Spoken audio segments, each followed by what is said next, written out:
অনন্যা ১২ বছরের এক মিষ্টি মেয়ে। প্রতিদিন স্কুলে যায় আর রাস্তায় দাঁড়িয়ে থাকে ১৬ বছরের আরিফ।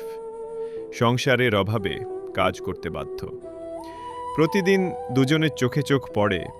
নীরব দৃষ্টি থেকেই জন্ম নেয় অদ্ভুত এক ভালোবাসা।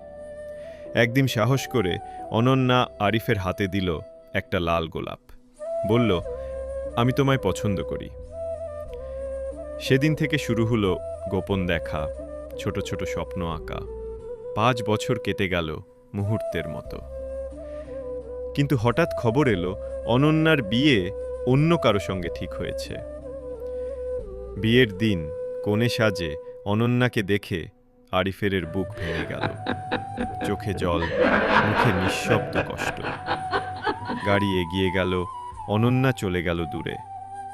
আর রাস্তার ধারে দাঁড়িয়ে রইল আরিফ।